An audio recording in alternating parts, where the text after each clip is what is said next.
Bueno, buenas tardes. Celebro, la verdad, este encuentro generado por los mazotas, como siempre, en este momento, por los mazotas, porque nos permite un encuentro solidario entre nosotros y saltar un poco por encima de las fragmentaciones que nos debilitan a todos en este momento. Recupera un poco trabajando conceptos, historias, atravesamientos institucionales, en un momento tremendo para la universidad en particular, para el país en general, y un momento donde la confianza en la palabra se pone en riesgo porque nos encontramos todo el tiempo frente a un discurso político vil, mentiroso, ¿no? Que nos hace perder la confianza en la palabra del otro y que pretende obligarnos a renunciar a los proyectos colectivos. Entonces creo que las jornadas de algún modo nos meten en este trabajo de recuperar estas historias y esta posibilidad de juntarnos a pensar contra viento y marea nos permite de algún modo ilusionar futuro y además hacerlo junto con Silvia y con Lili, que son dos maestras para mí, dos amigas, personas muy valiosas para mi vida, para mi formación y que muy generosas a la hora de pensar la clínica, de amasar ahí pensamientos en la clínica y de algún modo recupero ahí lo amigo que ese concepto, ese trabajo sobre lo amigo de Fernando Ulloa, que dice algo muy hermoso porque toma lo amigo no pensando en ella, ¿no? Lo amigo no como el amigo íntimo, ese amiguismo, lo dice de este modo muy hermoso, esas migajas de lo mismo, ¿no? Sino como lo que implica la amistad extranjera, esa que nos diferencia, porque tenemos diferencias generacionales, producen y nos engarzan al deseo, ¿no? Yo encuentro en la amistad con ellas algo de eso y entonces este encuentro tiene un plus extra de placer para mí. Pensé para este encuentro trabajar algo de las contribuciones acerca de la transferencia del movimiento institucionalista. Y esto, bueno, yo soy la compañera titular de la Cátedra de Análisis Institucional de la Facultad, es decir, el lugar donde en la currícula nos ponemos a pensar qué son las instituciones, el trabajo en ellas. Y hablando con los mazotas en un encuentro previo, yo les decía que encuentro en las prácticas en salud mental las marcas del institucionalismo en Argentina, pero sin un reconocimiento filiatorio, es decir, como si la dictadura que barrió, además de con un proyecto colectivo de país, ¿no? Fue un gran embate para el movimiento, no solo por Hugo desaparecido, sino porque sus referentes principales se exiliaron. No sé, Barenbrich, Ulloa, Saidón en Brasil, Bauleo en Italia, Bonovich se fue a Cuba, bueno, no sé. Y los psicoanalistas que sin inscribirse como institucionalistas, pero llevan la marca de eso, porque piensan la tensión entre la subjetividad y lo histórico-social, no sé, Silvia Blechman, Tolkien, se exiliaron todos. Entonces digo, es como si la dictadura y el país que vino después, la consolidación neoliberal de los 90, nos hubiesen borrado los rastros, ¿sí? De las huellas que aún así llevamos, ¿sí? Entonces, bueno, por eso se me ocurrió un poco, en función de eso que charlaba con ellos, recuperar esas contribuciones del movimiento institucionalista al concepto de transferencia. Ustedes saben que el análisis institucional, yo retomo la idea del movimiento institucionalista, que es una idea de Gregorio Barenbrich, porque no es una disciplina, es un conjunto de saberes y prácticas heterogéneo, disperso, fecundo, pero y que tiene, si se quiere, sus núcleos más fuertes en Francia y que tuvo, ¿no? En Francia y en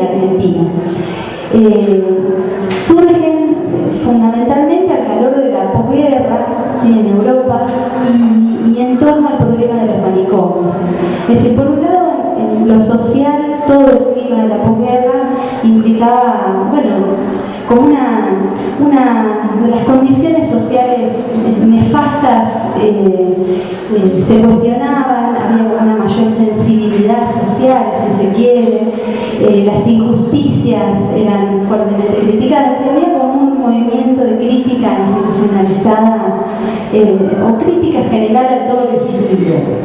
Entonces hay fuerzas transformadoras, autogestivas, que se van produciendo en distintos lugares, ¿sí? Podemos reconocer, si se quiere, las marcas como marcas históricos sociales del movimiento institucionalista en el Mayo francés, en las experiencias comunitarias de la República Española, en los comuneros paraguayos, en los quilombos en Brasil, estamos hablando de años 60, ¿no? Y en Argentina fue para nosotros el ingreso del psicoanálisis, pero además no solamente del psicoanálisis, sino de los psicoanalistas en contacto o cuando toman contacto con los espacios públicos, por supuesto también movidos al calor de las cuestiones sociales y del clima de época, ¿no?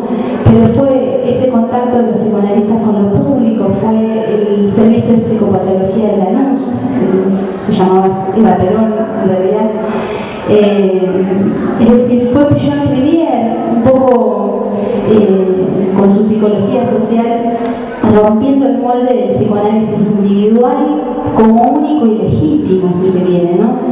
Fue un documento de plataforma, fue la coordinadora de trabajadores de salud mental, fue el psicoanálisis en la Cuba socialista y en la Nicaragua sandinista, de Mary Langer, Bonovich también allá fue el psicoanálisis en los equipos de salud mental y asistencia a los asistenciales de derechos humanos, ¿sí?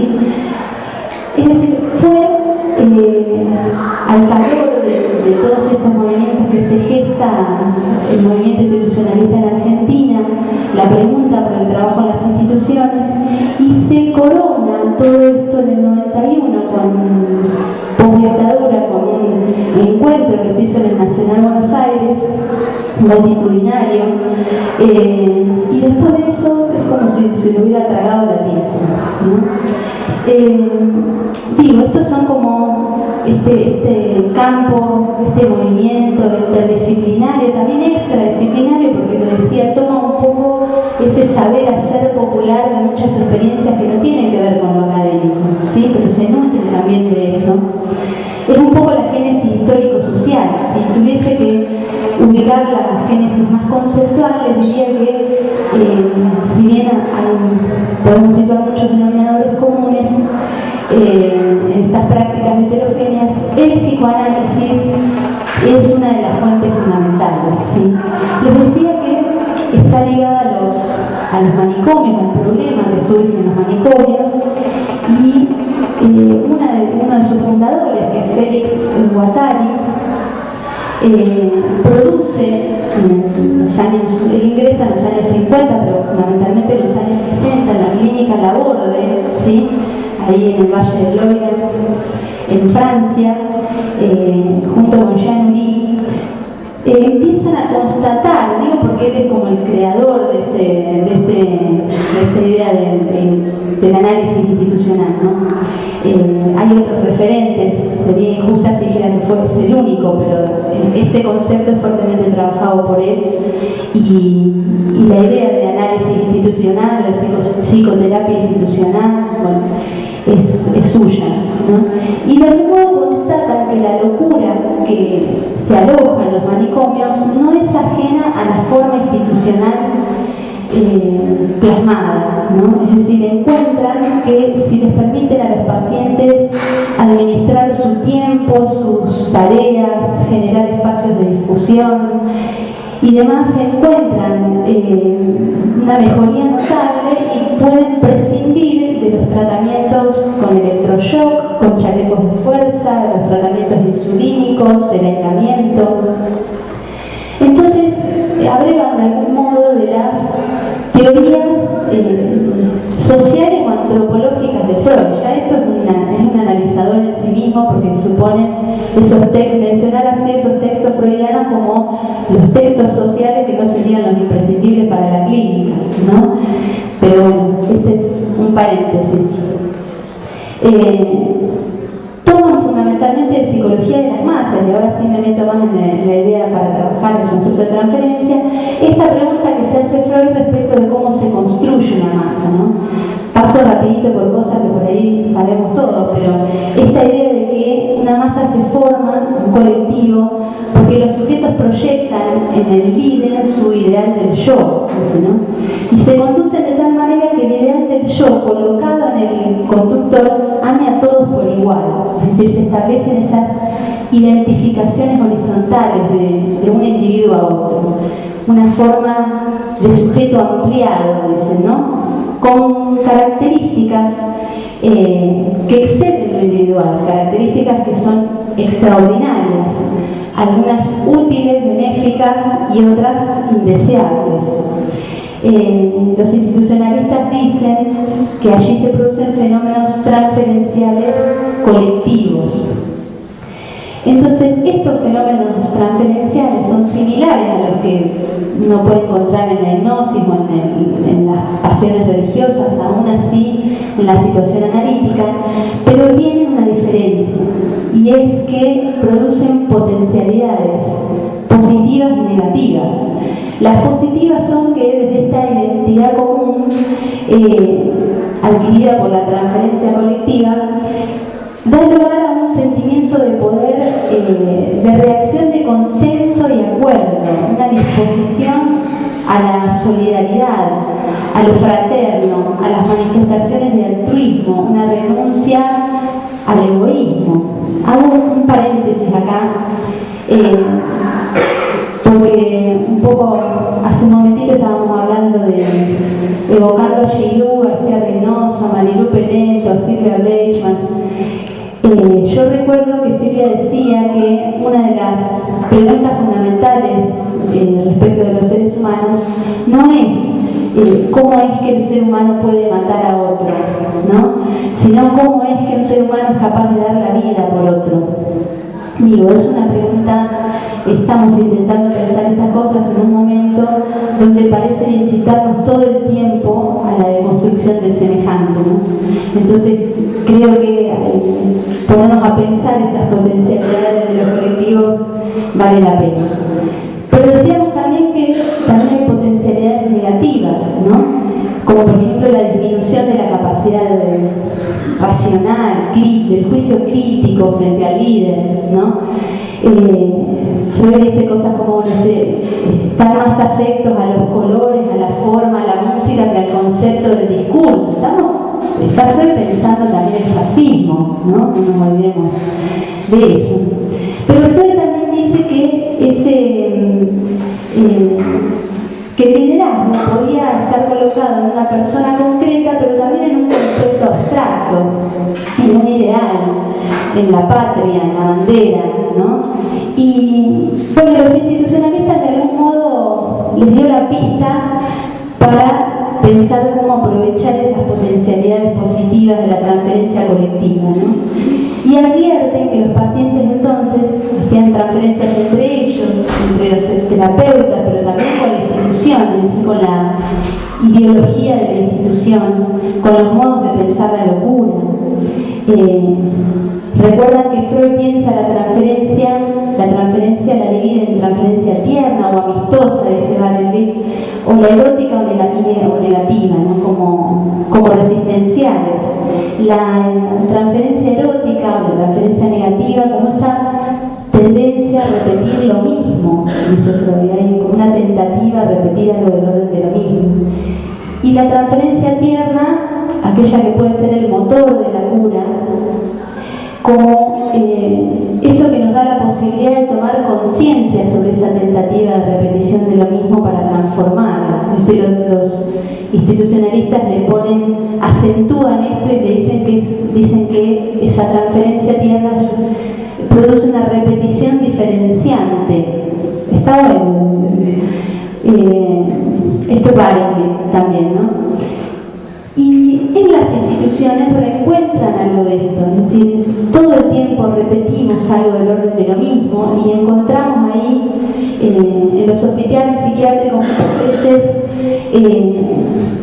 dice Barenboim, un pacto con la enfermedad, ¿no? Ese círculo vicioso donde se repiten formas dominantes, autoritarias desde los equipos de atención, y los usuarios, en aquel momento ya le llamaban usuarios los institucionalistas a los pacientes, los usuarios repiten con transferencia erótica dependiente la enfermedad que la institución produce, ¿no? Ese baluarte que hemos denominado hospitalismo, ¿sí? Algunos lo tienen más el concepto porque lo hemos leído.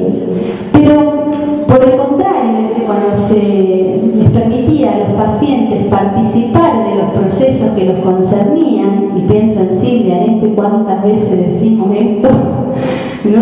Para que los pacientes participen de los procesos que les conciernen, ¿sí? Favorecían esa transferencia tierna, productiva, transformadora, autogestiva, que producía un alto que era altamente terapéutica, tanto para los usuarios como para los equipos de salud, ¿sí? Después, el movimiento institucionalista recrea un poco este concepto, dejan de usar el de transferencia institucional por el de transversalidad, ¿sí? Y también recrean el concepto de contratransferencia, esto que pensamos los psicoanalistas, terapeutas, pongan el nombre que quieran, respecto del material, aquello que nos produce el material del paciente, por el de análisis de la implicación. Transversalidad un poco rompe con los atravesamientos verticales y horizontales en los que o intenta romper, ¿no? Y ayudarnos a pensar otro modo de relación en las instituciones que rompa los verticalismos y los horizontalismos, y también implica un flujo, esto es bien Guattari y ya Deleuze, más próximos en ese momento al episoanálisis, un flujo incesante del deseo, que para ellos es sinónimo de producción, que generan encuentros creativos y deseantes. Con esto solamente voy a remarcar que lo que intentan es sacar el foco del carácter repetitivo de la transferencia y ponerlo en ese carácter motorizante y productivo, ¿sí?, de la transversalidad. Bueno, para terminar, subrayo esta invitación institucionalista a no ser ignorantes respecto del modo en que las instituciones nos atraviesan y nos condicionan, y invitarlos a poner en análisis, esta invitación institucionalista a poner en análisis nuestras apatías y nuestros desencantos, nuestras evitaciones y nuestras adhesiones a las teorías, a los autores, como así también al género, a las cuestiones del patriarcado, a las cuestiones del poder que siempre están en juego en las tramas institucionales. Es decir, poner en análisis las pretendidas neutralidades, entre comillas, diríamos los institucionalistas, ¿no? Y nuestros compromisos, nuestra participación y nuestras indiferencias, y decir que si nos hacemos estas preguntas no estamos haciendo otra cosa que análisis institucional. Para terminar, en relación con este momento histórico tremendo que decíamos al principio, creo que tenemos la tarea conjunta de rescatarnos de esta indiferencia,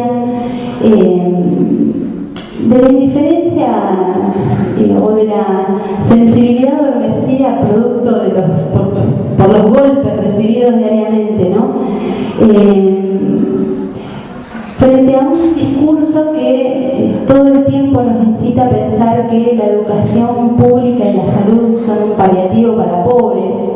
Creo que la educación y la salud son una obligación política y moral del Estado, y que no vamos a pasar a otra etapa hasta a que no seamos capaces de construirnos como sujetos sociales que puedan pensar sus vínculos y su historia, una historia en la que podamos reconocernos y podamos recibir a las generaciones venideras, ¿sí? Creo que de algún modo no podemos permitir la deconstrucción de nuestra cultura, ¿sí? Porque es desde ella y con ella que podemos ser capaces de trenzar sueños y proyectos, esos que se ven tan amenazados en este momento y con estas políticas. Sueño con un proyecto de educación capaz de formar ciudadanos que piensen en un país para todos y no para pocos. Sueño con un proyecto de educación que nos permita expandernos y pelear por nuestra indoblegable decisión de pensar, de amar, de construir y de crear. Creo que la universidad fue para mí el lugar donde encontré las herramientas para, con errores y aciertos, caminar por esa senda, y quiero eso para todos. Y creo que la universidad pública debemos defenderla. Y para terminar les digo una cosa que dijo Juan Carlos Volnovich en aquel encuentro de institucionalistas en el 91. Lo cito, dijo que ojalá este encuentro aquí y ahora nos permita no seguir siendo hermanos enemigos, ya que todos nosotros compartimos las mismas preguntas sobre el mismo abismo. Gracias.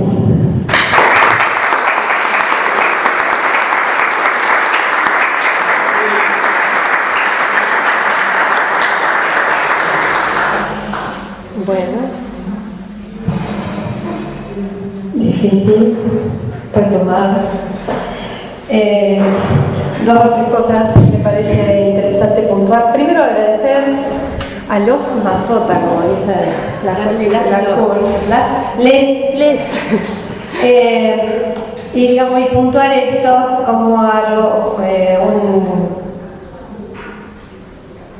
un nombre muy importante en la afiliación teórica, termina filiando grupalmente y constituyendo el nombre de los, las y les, en donde en ese nosotros, en ese rasero fraterno, pierden sus propias filiaciones originarias estos mazotas para constituirse en un grupo que se filia de alguna manera a la transmisión, ¿no? a la tradición de una experiencia en algún punto desmarcante o revolucionaria. Y me parece que, bueno, esta pequeña broma que hacía con esto de las les Mazota, tiene que ver con lo que me gustaría poder articular o contarles. En principio, bueno, entonces agradecer esta oportunidad en un momento en el que el sentimiento es un sentimiento de mucha consternación y de mucha pesadumbre, porque estamos siendo testigos de la obscenidad del poder desnudo y de cómo eso elimina, aniquila la posibilidad de que niños, niñas, jóvenes tengan un lugar en este mundo que estamos gestionando, o que otros están gestionando por nosotros, en la medida en que los dejemos. Por eso me parece muy interesante que esta sea la ocupación de un espacio. Me llamaba mucho la atención la manera en que los chicos pusieron el nombre a esta mesa, porque hay una reiteración del sentido del espacio. Porque decían, ponen el lugar de la transferencia en los espacios institucionales. Entonces yo decía, esta reiteración dice algo, y me parece que dice en términos de que en la medida que la reproducción académica desinstitucionalizó, y de eso somos responsables muchos, las instituciones, me parece que esta insistencia de este nombre en esta repetición es un intento de reterritorializar, de reubicar la necesidad humanizante en las instituciones. Reterritorializar, ocupar espacios que de ninguna manera nadie nos va a ceder, que son nuestros, nos pertenecen y que tenemos que poder sostener. Como en muchos momentos de consternación y de catástrofe que ya por los años que tengo vividos y que Juli ubica como diferencias generacionales, tampoco tanto, tampoco te hagas la pendeja.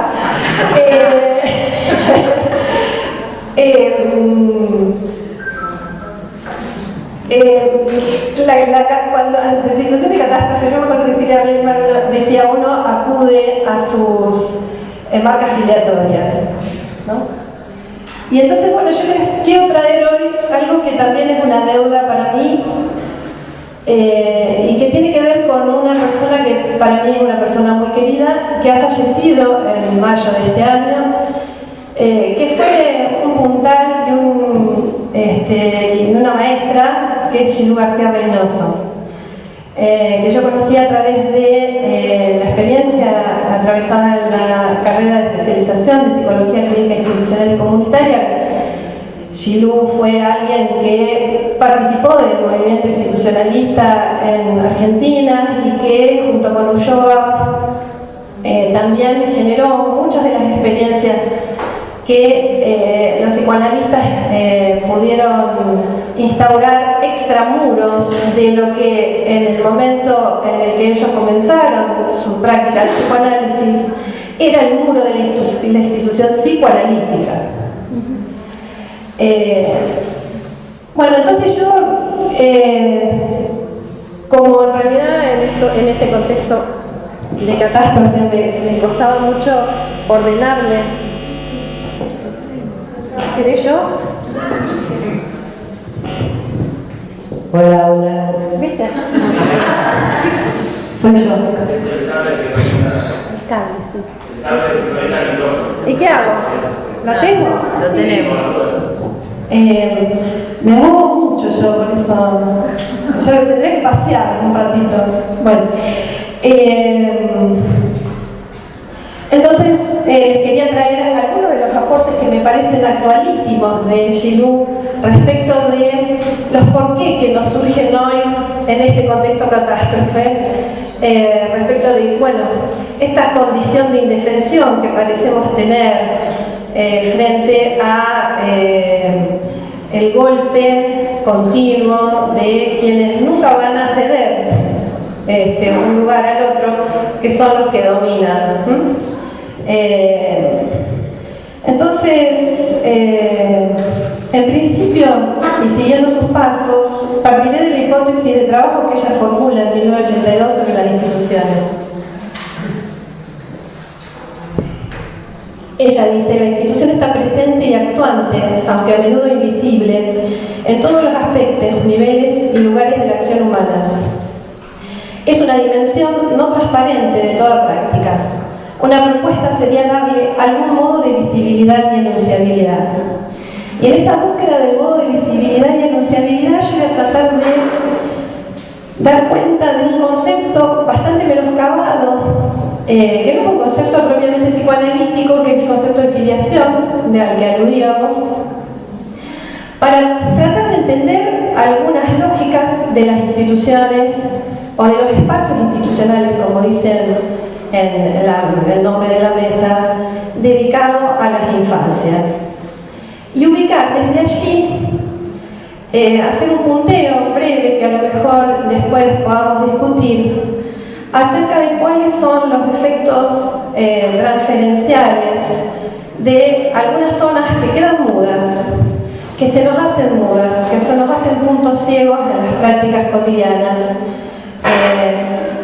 que están de alguna manera destinadas a alojar a las nuevas generaciones. Entonces, en principio, mi propuesta es dar visibilidad y enunciabilidad a algunos problemas que surgen en esos espacios institucionales cotidianos. Después me preguntaban acerca de qué de la transferencia, porque el lugar de la transferencia, si la transferencia tiene un lugar, si es un lugar, un espacio, y pensaba que se parece al espacio onírico, que de algún modo su dimensión espacial tiene que ver con otra escena. Y entonces me preguntaba si si este nombre de esta mesa no vinculizaba de alguna manera la propuesta, es una idea mía, ¿no? La hago yo, la propuesta de hacerle lugar a las transferencias de los espacios institucionales. A lo de la geografía insiste, y entonces en este momento de fluidez y de desmantelamiento que nos amenaza, generar de alguna manera esos modos de volver a hacer de los espacios institucionales nuestro territorio. Nuestro porqué, nuestra pregunta por qué hacemos, cómo lo hacemos, por qué lo hacemos y con quiénes lo hacemos. Territorialidad, virtualidad y materialidad, tanto discursiva como espacial, que resulta interesante rescatar. Murillo dice y establece una relación interesante entre ritualidad, identidad y política. Dice, la materialidad de los rituales y su dimensión constituyente de la subjetividad son centrales para comprender a los seres humanos y sus relaciones políticas. En ellos los sujetos son confirmados en su identidad. Se sienten pertenecientes a un grupo, se reconocen y reconocen su vinculación con otros, sin los cuales no hay humanidad posible. Por eso me parece importante el gesto que recorta estas jornadas, ocupar este lugar, esta territorialidad. Y este gesto centra el análisis en la mencionada relación entre subjetividad y política, entre transferencia y poder. Vamos a ver cómo Giroux nos ayuda a pensar esta relación.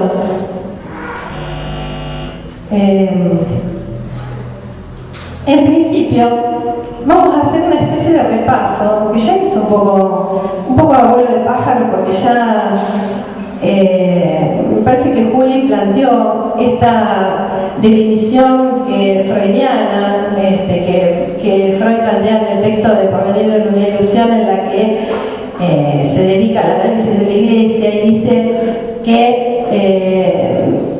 habla de las dificultades que ofrece la dilucidación de las relaciones reales entre los hombres, más allá de las apariencias. Las dificultades para esta tarea están ligadas tanto a la historia del sujeto como a su inserción en el orden social, histórico, cultural y estructural. Este ocultamiento del conocimiento de la realidad, porque en un momento en este texto Freud se pregunta si todo no es una ilusión, pregunta muy actual. A veces cuando uno despierta, en realidad no piensa en la ilusión, piensa en la pesadilla. Este ocultamiento del conocimiento de la realidad, impuesto desde adentro del sujeto por la represión y por las relaciones del yo, con el ideal del yo del que habló Juli, se produce por la mediación de las instituciones que regulan las relaciones entre los hombres. Vamos a ver qué modalidades tiene esto en diferentes momentos de la obra de Freud y de otros psicoanalistas apoyados en lo que Freud dice, de cómo esta relación entre los hombres, que ejerce su poder desde afuera y desde adentro, se apoya en identificaciones narcisistas, los fijan al lugar que les es asignado, garantizando la prohibición que queda así marcada. Esta prohibición tiene diferentes modulaciones y es la interdicción del deseo de matar, del deseo de hacerse uno con el otro, del incesto y del deseo del parricidio. ¿Qué relación tiene esto con las claves de lo que podríamos llamar la afiliación? Vamos a avanzar un poquitito más. En su análisis de instituciones de las relaciones de los individuos con ella, Freud adopta un modelo común para entender a ambos, la estructura libidinal. Afirma que las relaciones entre el yo y el ideal del yo son de tal índole narcisista que simultáneamente ligan y separan.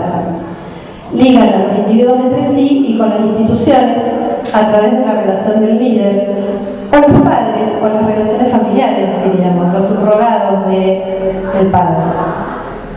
Separando por este proceso al sujeto de su ideal del yo, que en algunos momentos de la teoría de Freud es el yo ideal, sustituido por el objeto amoroso. En estas ligazones y separaciones, el sujeto se constituye por identificaciones cuyo saldo es el sometimiento, la sumisión y la derrota que estas relaciones narcisistas conllevan. Este modo de abordaje nos da pie para introducir la función de la afiliación como una función institucional que instituye las diferencias en esta dinámica de ligadura y desligadura que produce la interdicción por las prohibiciones fundamentales del incesto y el parricidio, que marcan dos modos de imposibilidad: la alienación total, o sea, la imposibilidad de hacerse uno con el otro, y la imposibilidad de desentenderse de las marcas del otro, o sea, la desalienación total o el desentendimiento de la deuda. La afiliación como institución organiza un orden de asimetría en el lazo social que de alguna manera separa al niño del acoplamiento totalizador. Haremos de la afiliación la llave para pensar las funciones institucionales y las transferencias en juego. La afiliación nos permitirá analizar las transferencias en juego en los escenarios institucionales ofrecidos a la infancia. Respecto de esto, Gilmour nos dice algo, analizando el malestar actual en el 2005, que me parece que da un poco en cuenta de cuáles son las condiciones que hacen que el poder, como la transferencia, alude al sujeto a situaciones de dominación y de sometimiento y de sumisión que nos parecen impensables. Digo que esto tiene una actualidad en torno a cuáles son las transferencias también que se producen en nuestras instituciones. Gilmour dice: la relación al otro todopoderoso es constituyente y deja sus marcas. El sujeto humano, sujeto de lo simbólico, dividido, es impulsado por la herida constituyente a buscar siempre nuevos caminos para su deseo, con la ilusión siempre renovada de poder rellenar el agujero que lo constituyó deseante y sufriente. En el desamparo originario, la primera operación lógica constituyente es la alienación. Identificación primaria, decía Freud, masiva, en la cual el sujeto incipiente está fusionado con el otro. Este proceso de alienación primigenia provee la ilusión retrospectiva de omnipotencia, que es en realidad la omnipotencia del otro, imaginaria en la que se aliena. Hoy fui a la pollería. El pollo que la semana pasada salía 120 pesos, me salió hoy 268 pesos. Entonces yo le digo a la pollera, que no es la pollera de la ropa, es la del pollo. Nunca, hacía mucho que, o nunca me parece, viví una cosa como esta. Y ella me dice: yo tampoco. Y no sé a dónde vamos a parar. Esperemos que cambie de una vez por todas. Algo de esto va a cambiar digo, la indefensión, la resonancia de algo que nos retorna como amenaza, nos convoca a una posición en la que lo que hacemos es volver a ceder el poder al otro. O nos generamos omnipotencia. Una versión, otra versión sería: vamos a salir de esto, yo creo, yo la tengo en la posta. Yo sé, y entonces me hice la huertita atrás de mi casa, yo sé, y a mis hijos los voy a seguir llevando a la escuela privada. Digo, yo sé y me salvo solo. Hay una actualidad potente en lo que Gilou descubre o nos señala como el clivaje estructural del humano que invita a estas posiciones de omnipotencia o de impotencia. El ciudadano, dice Gilou, responde a los llamados del discurso del poder que lo seducen y captura su deseo. Será fácilmente repetidor y difundirá los mandatos por los que quedará definida su posición de sujeto-objeto en el discurso político. Los procesos sociales hacen un llamado al amor para mantener la cohesión y la unidad, al amor y al sacrificio.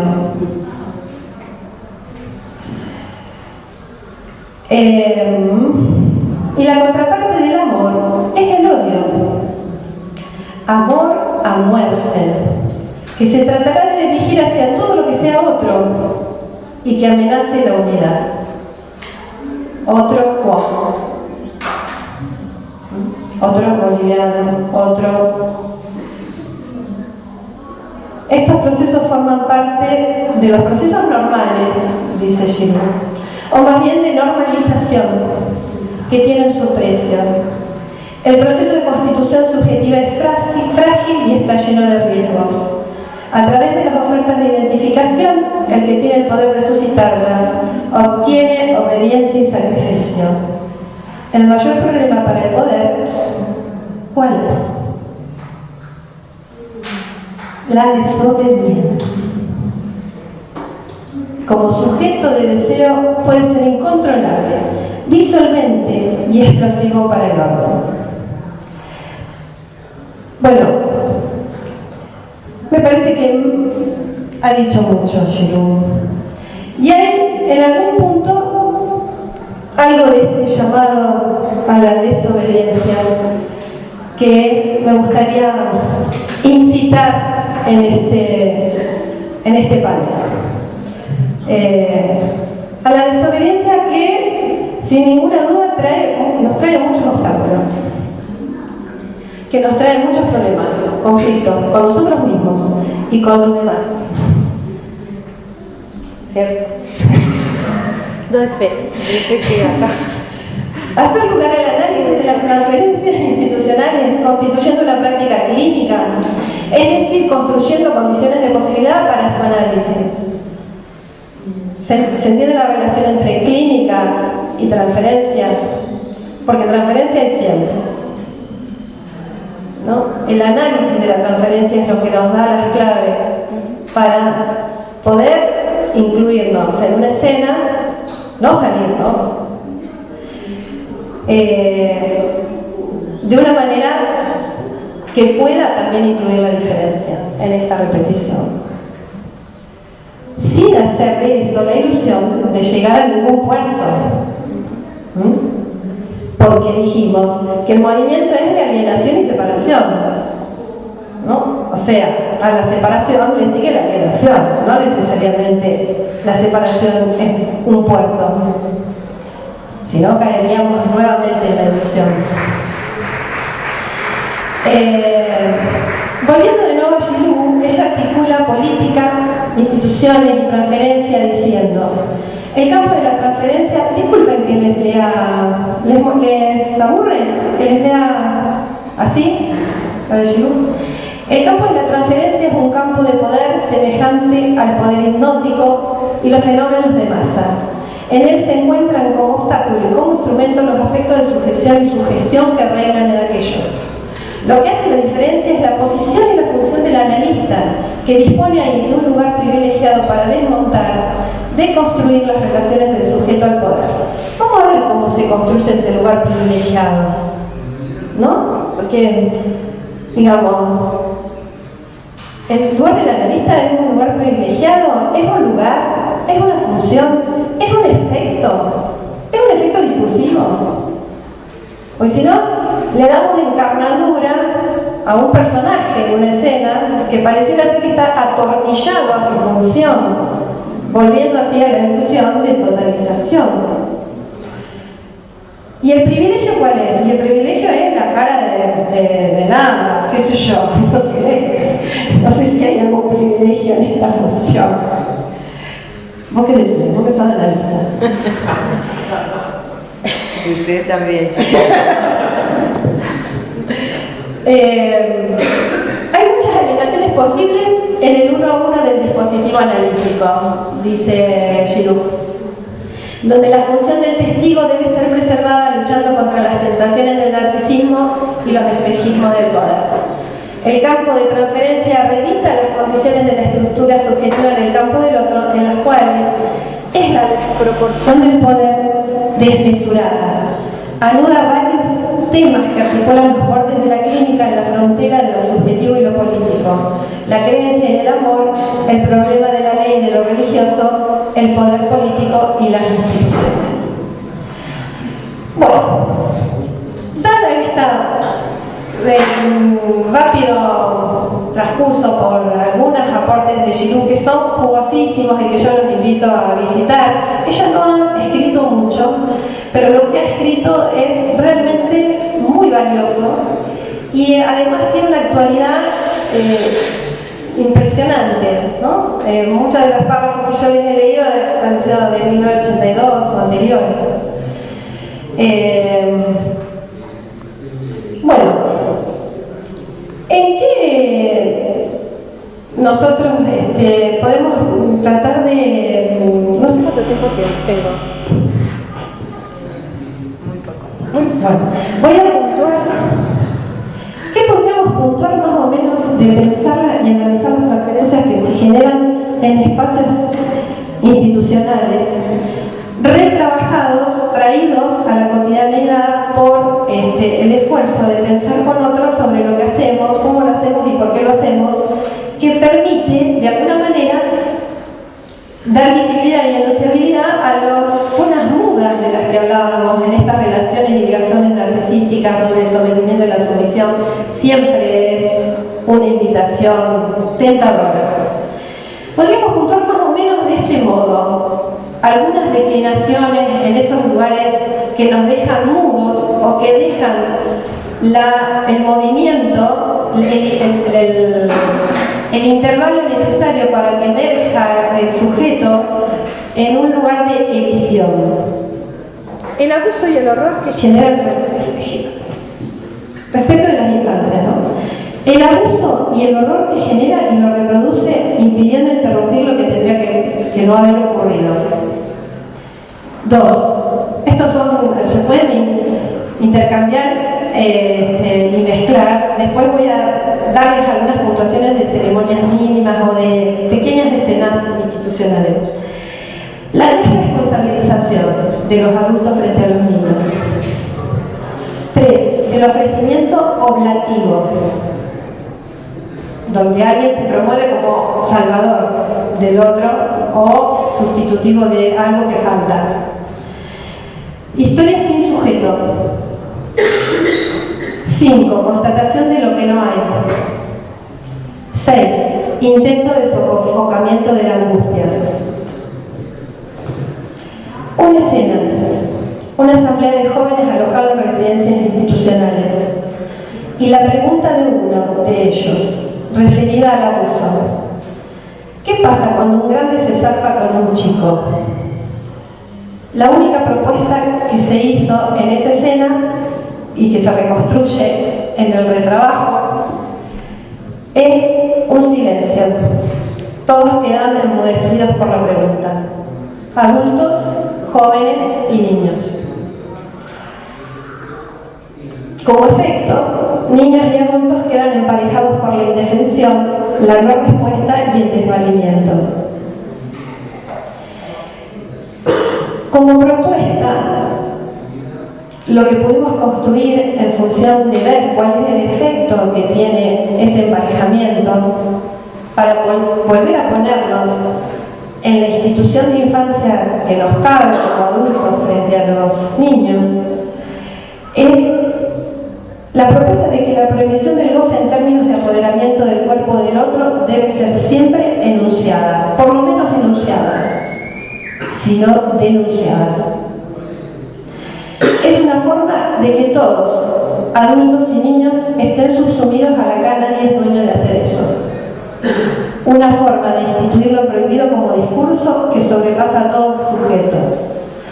Una forma de hacer, de alguna manera, del poder de la transferencia, el reparto de los poderes que instituyan los intervalos, en una experiencia solidaria con nosotros, donde el escenario nos ofrece, en todo caso, una apertura dialógica, no una paridad, sino una apertura que tenga al otro en cuenta como semejante, aún a pesar de las diferencias.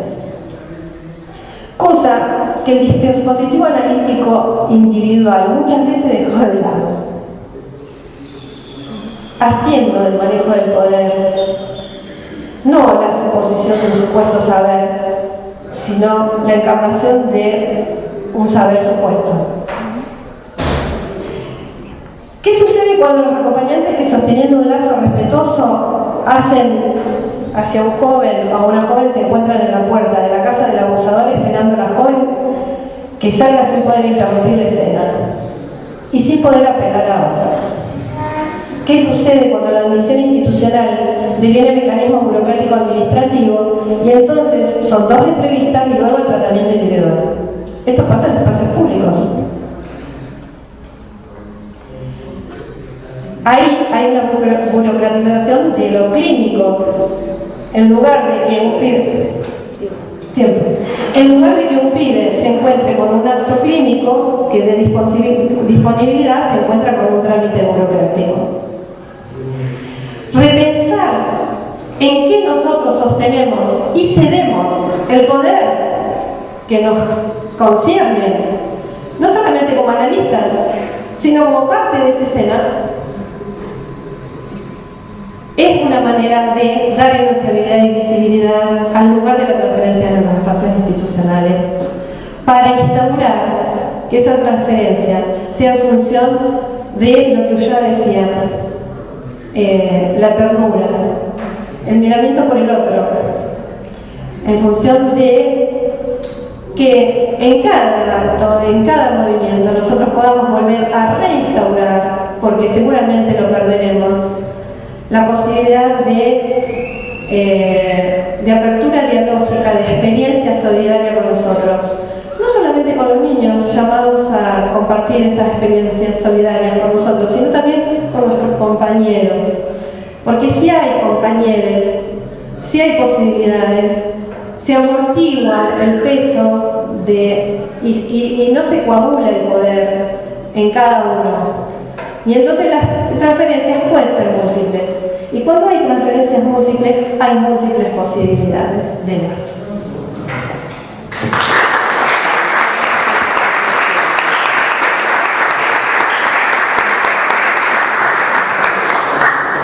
Hola, hola. Bueno chicos, les agradezco a Les Mazota, que por ahí me hacen renegar Les Mazota. Porque me avisan las cosas con muy poco tiempo de anticipación. Pero bueno, no importa. Yo les agradezco mucho. ¿Te gusta renegar? Sí, no, los quiero igual. Bueno, les agradezco mucho la invitación. Yo creo que nunca les agradecí públicamente, chicos, la invitación, pero bueno. Este año particularmente porque me alegra y me produce mucha esperanza que estemos juntos. Me parece fundamental.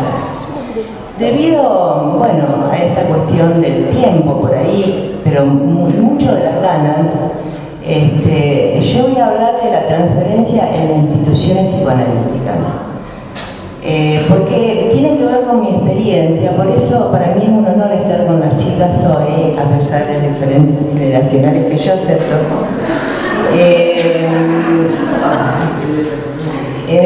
Me interesa mucho estar con ellas porque forman parte de un trabajo público, cosa que yo no, en este momento no, digamos.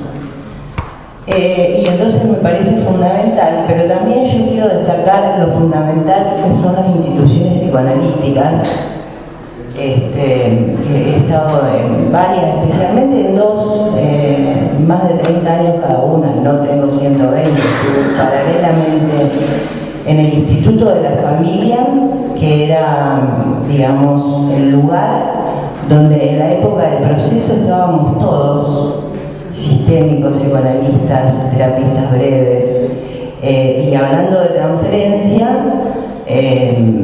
más o menos funcionábamos bien transferencialmente en los grupos más pequeños. Por ejemplo, el departamento de niños, siempre excluido, pero éramos pocos, trabajábamos bien, bastante con posibilidades transferenciales de hacerlo.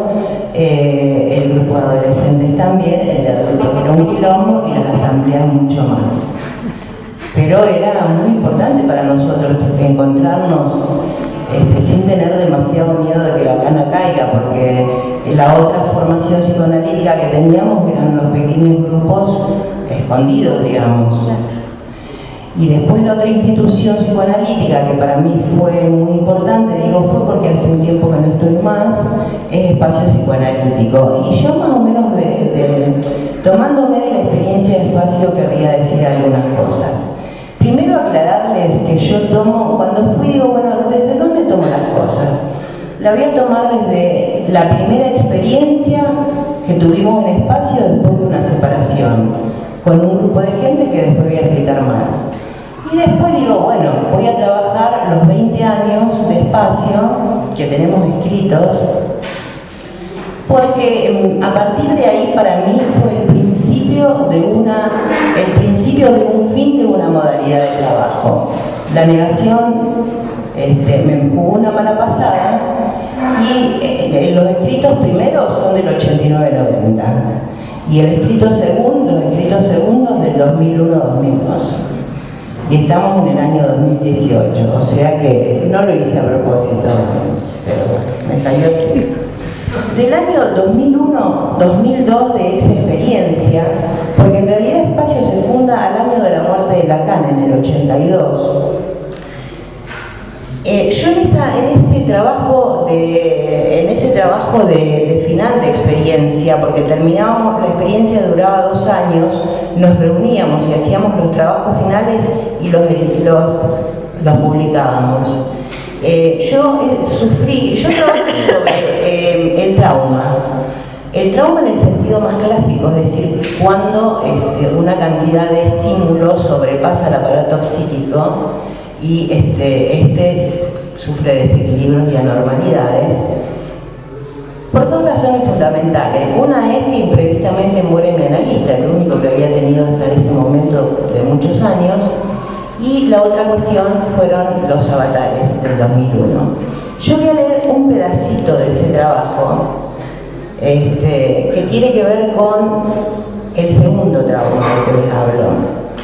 Y digo, en diciembre del 2001, o sea, a mitad de esta experiencia, los acontecimientos conocidos y padecidos por todos nosotros introducen nuevamente la dimensión de lo traumático, arrojándonos a una incertidumbre que, si bien pesa sobre nosotros desde hace muchos años, se presenta periódicamente con una impiedad que nos vuelve a sorprender. Nuevamente estado de crisis aguda.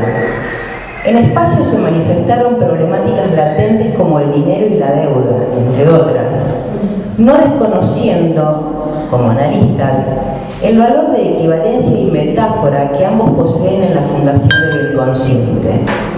Por momentos, esa manifestación adquirió la forma de la agresividad, que es a veces propia de los seres humanos cuando nos defendemos contra el miedo.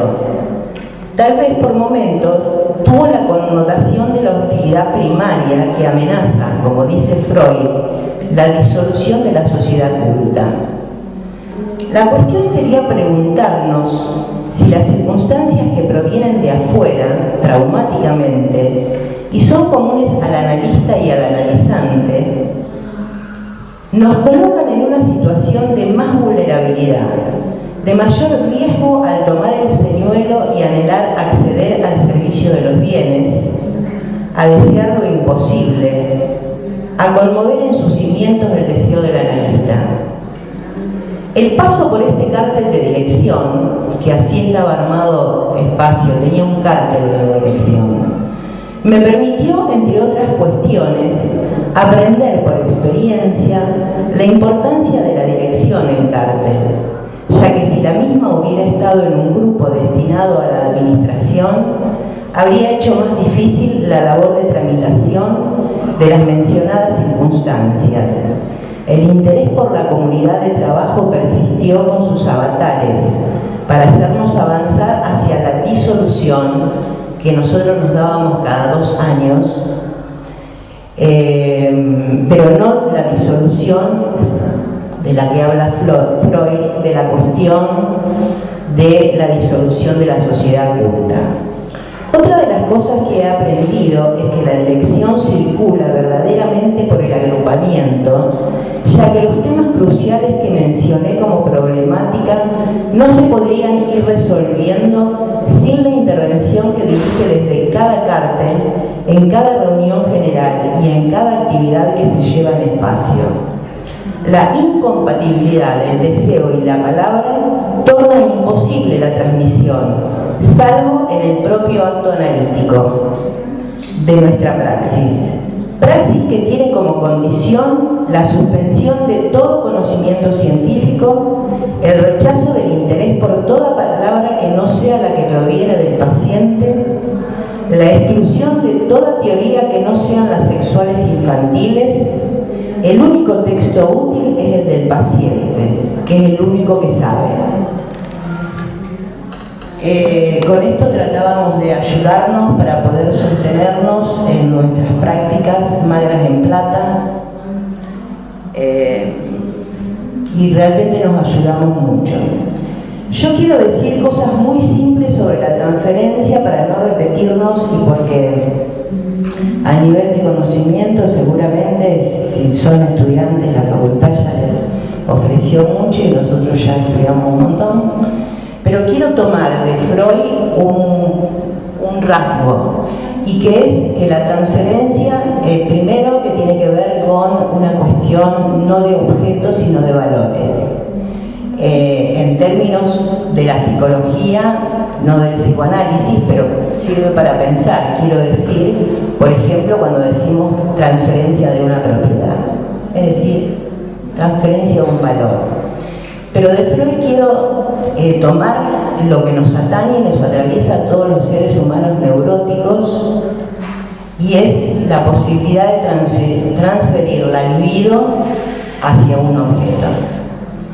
De Freud, ¿no? Y de Lacan me interesa tomar la cuestión del sujeto supuesto al saber, fundamentalmente para poder pensar la transferencia en las instituciones. Y la cuestión también de que Lacan dice que la transferencia es cuando uno habla al otro. Cuando digo habla, digo escucha también, es decir, intercambio. Porque nosotros podemos estar acá, a mí me interesa más escucharlos que hablar, pero bueno, hablo. Y sin embargo, por ahí ocurre que puede estar alguien que hable todo el tiempo, qué sé yo, y no escuche nada. Nos puede pasar, a mí también me puede pasar, ¿no? Entonces, yo quiero pensar en esos 2 rasgos fundamentales para que nos guíen un poquito en esto que voy a decir. Hablando de instituciones psicoanalíticas, voy a introducir brevemente la institución de Lacan y la de Freud. Primero la de Freud. Lo que es importante es cómo se va reuniendo Freud. Necesitó estar con otros, especialmente luego de la ruptura con Flies, y cómo él manda 4 postales a 4 médicos que se reunían todos los miércoles para poder hablar fundamentalmente de la propia práctica y de los problemas personales que tenían cada uno. Luego eso se abre y él, creo que en enero de 1907, él dice algo que yo les quiero leer porque en realidad no leer a Freud es como una lástima, ¿no? Especialmente en algunas cosas. Él dice: deseo informarle a usted que me propongo, al comenzar en este nuevo año de trabajo, disolver la pequeña sociedad que había tomado el hábito de reunirse todos los miércoles en mi casa para hacerlo revivir inmediatamente después. Una breve nota que usted envíe antes del 1 de octubre a nuestro secretario Otto Rank bastaría para renovar su carácter de miembro. Si hasta esa fecha no recibimos información de usted, supondremos que no desea reinscribirse. El motivo de esta resolución acaso le parezca superflua. Bastaría tener en cuenta los cambios naturales de toda relación humana para suponer que para uno u otro de los componentes de nuestro grupo, el ser miembro ya no represente lo mismo que años atrás, por intereses en el tema, por el tiempo, por la forma de vida, y para evitar el temor de que la renuncia se tome como un acto enemistoso. Transferencia, chicos, todo esto, devolver libertad de separarse sin perjudicar con ello la relación con los demás. Obligaciones financieras también pueden existir, no son cosas, que no estaban en los comienzos. Procedimiento, la disolución, que se repetirá a intervalos regulares cada 3 años, pero se repite hasta en 1910 y después nunca más. Ese es Freud. También, ya muerto Freud, hay, para pensar en la cuestión de las transferencias, ocurre un acontecimiento que los psicoanalistas de niños repetimos siempre, pero no importa, y que fueron las grandes controversias. Que como los hombres estaban en la guerra, quedaron las mujeres, armaron un quilombo, y ocurre que lo importante de esas controversias tuvo que ver con minimizar el trabajo acerca de la formación de analistas en la IPA y poner sobre el tapete los conceptos fundamentales del psicoanálisis. Pero fueron tantas las transferencias hostiles que un día Winnicott, preocupado por la IPA, le pide a estas 2 mujeres que antes de morir, no me acuerdo si lo dice así, pero más o menos, por favor disuelvan las escuelas porque corre el riesgo de la institución. Después vamos a Lacan. Bueno, Lacan fue excomulgado, palabra que no me gusta, pero no importa, fue echado, digamos, él no se quería ir, y él funda la escuela freudiana de París. Él le pone escuela a los fines de que se diferencie de lo que es una sociedad. Y por el otro lado, él, como cuestión fundamental de la escuela, él pone el trabajar en cártel, o sea, pequeños grupos de 3 personas como mínimo, 5 como máximo y 1 más 1.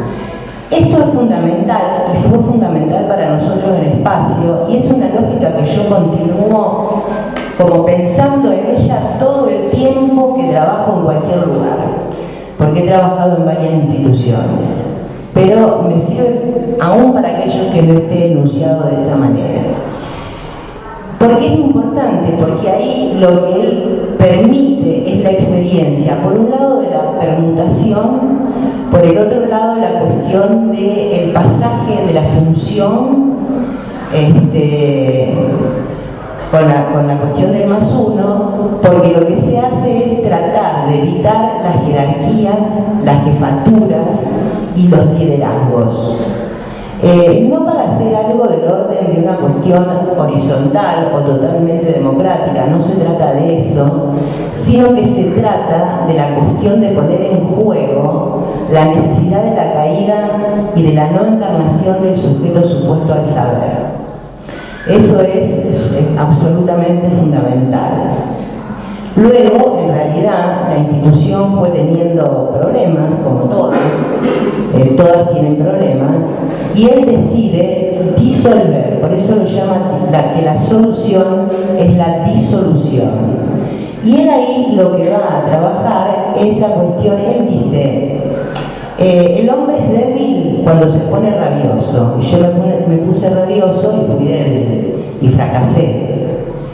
Y cuando él convoca, dice, yo, agrúpense los que quieren estar conmigo, yo no necesito mucha gente. Y tampoco, además hay gente que no necesito.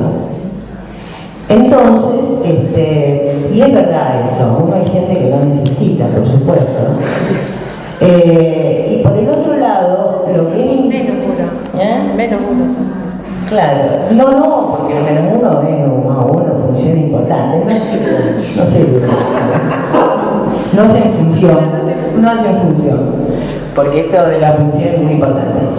Y por el otro lado, lo que es importante es pensar en esta cuestión de que él lo llama el campo freudiano, digamos, ¿no? Él le cambia el nombre de escuela por el campo freudiano. Y aquí nos podemos ir introduciendo, porque el campo freudiano fue un problema importante en espacio psicoanalítico, porque antes de estos escritos del 89-90, nosotros trabajábamos, éramos un grupo que ya se había conformado como institución, más o menos de 60 personas. Estas 60 personas trabajábamos, nos reuníamos 2 o 3 veces al mes, siempre en hoteles, actualmente sigue en hotel, el espacio psicoanalítico, y la cuestión fue que una de las noches que nos reuníamos, que eran los jueves, veníamos trabajando cómo armar la nueva experiencia, y más o menos unas 30 personas, de golpe, antes de iniciar, digamos, supongo que era así, antes de iniciar el trabajo como reagruparnos nuevamente, ellos lo que van a hacer es comunicar a esas 30 personas que se van. Y yo me levanté, todos trabajábamos en grupos pequeños con carteles ya, y según los malos testigos dijeron que una de mis compañeras, que era la que se iba, le dije que era traidora. No me acuerdo que yo le haya dicho, pero seguramente que sí, porque muchos decían eso, o sea que no me voy a oponer tanto. Pero lo que yo quiero marcar de traidora, más que una anécdota, tiene que ver con el hecho que nunca le hubiera dicho traidora si yo no esperaba algo de ella. Eso también es transferencia. Uno, a ciertas personas actualmente, ¿le puede decir traidor?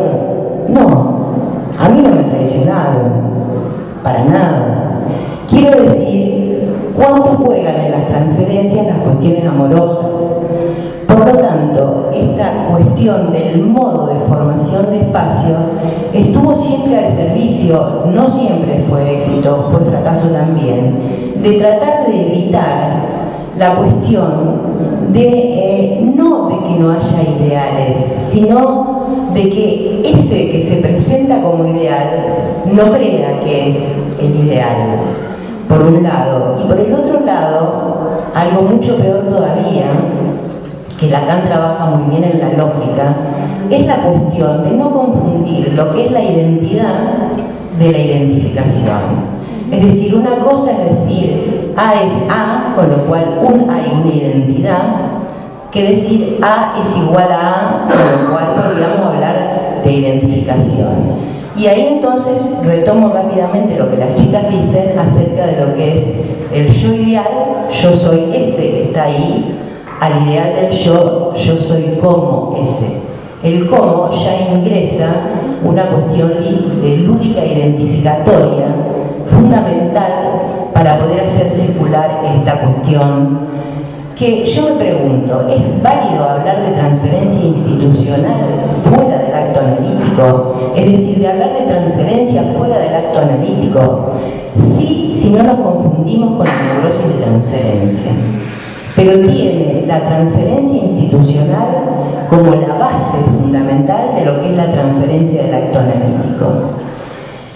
La neurosis de transferencia es fundamental que en ese sujeto supuesto al saber, y como dice Freud, hay que hacer empatía con el paciente. Ese paciente tiene que acercarse a nosotros.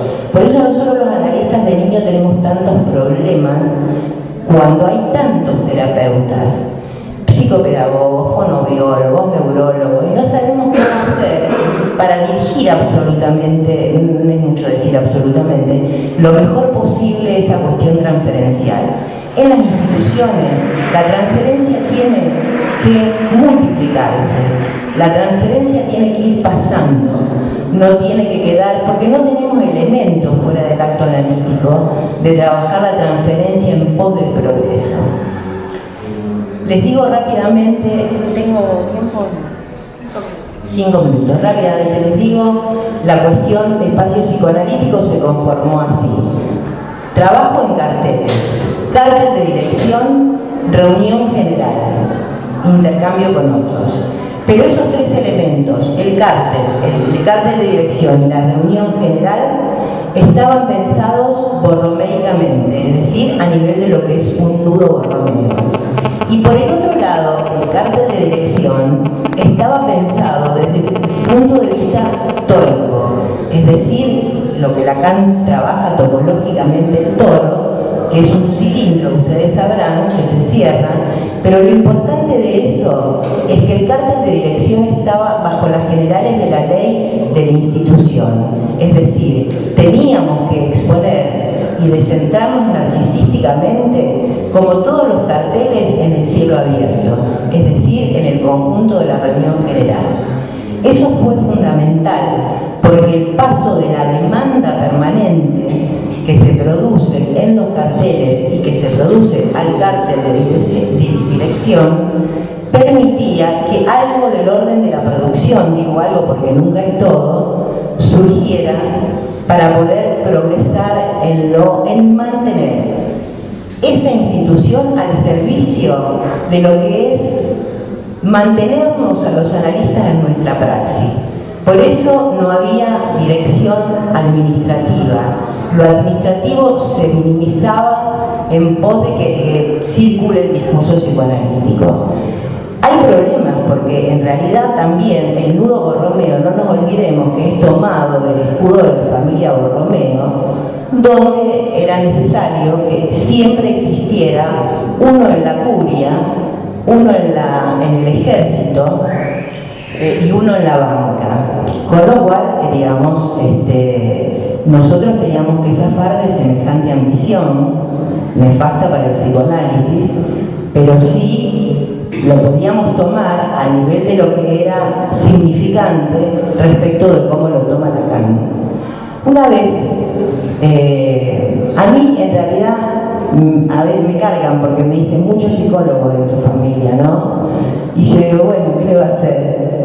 Y una vez alguien me dice, che, ¿podría haber algún médico, algún, no sé, algún abogado? Sí, podría haber, pero bueno. Entonces, me acuerdo, eso me hace acordar a mí, a una amiga que es escribana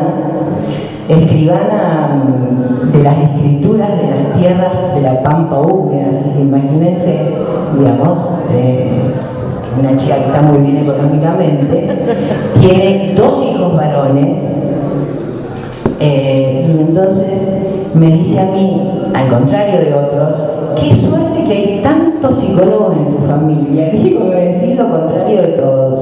No, dice, porque vos lo que tenés que hacer, porque como ella me quiere y quiere que tenga plata, nunca como ella, vos lo que tenés que hacer es abrir una clínica, cada uno tiene su especialización, y entonces se van derivando entre ustedes, porque hacer lo que hice yo, 2 hijos abogados, y decidimos, entre todos, entre ellos 3, porque el padre no cortaba ni pinchaba, decidimos entre todos que uno se iba a dedicar a ser escribano para sucederme cuando me jubile, y el otro se iba a especializar operaciones inmobiliarias de grandes tierras, por supuesto.